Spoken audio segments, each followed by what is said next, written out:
Hello guys नमस्ते welcome back my YouTube channel it's me Jimmy. So guys आजको भिडियोमा म तपाईँलाई देखाउँदैछु मेरो गाउँको घर। अनि मेरो पछाडि ट्याक्क यो चाहिँ मेरो घर हो अनि उतापट्टिको चाहिँ मेरो अर्को हजुर बुवाको घर हो।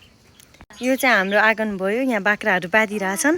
यो चाहिँ घरको दृश्य हो। यो चाहिँ मेरो घर अनि यहाँ पनि मम्मीले बाख्राहरू बाँध्नुहुन्छ अनि यहाँबाट यस्तै दृश्य। बिहान उठ्ने बित्तिकै हामीले हिमाल हेर्न देख्न पाऊँ भनेको हाम्रो माथितिर हिमाल देखिन्छ।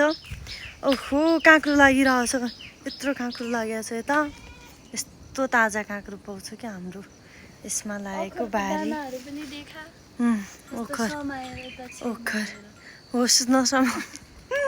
यो चाहिँ मेरो बहिनी हिरोइन छ, हिरोइन भर्खर आएको। अरू त्यस्तै हो। आजभोलि गाउँघरतिरैको बसाइ छ। रमाइलो लागिरहेछ गाउँघरमा आएर आफ्नो फ्यामिलीलाई भेटेर। दसैँ तिहार चाहिँ मनाउन पाउँदैन होला सायद। म छिटै नै काठमाडौँ फर्किन्छु। भन्दा त विदेशको भिसाको खुसी छ यसलाई। के गर्नु अब, गरिब देशमा जन्मेपछि गरिब जनताको हालत त्यस्तै हुन्छ। भिसा आओस् भनेर मान्छेहरूले पूजा गर्नुपर्ने कस्तो देशमा जन्मेछु जस्तो लाग्छ के।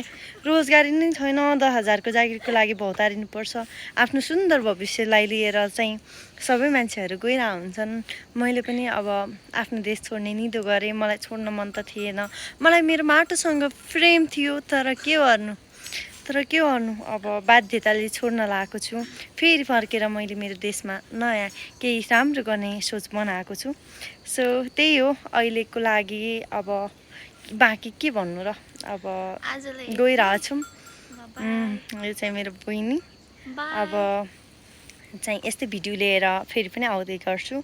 So thanks for watching this video. Love you all guys. Like comment subscribe गर्नु होला। Bye bye, have a good day.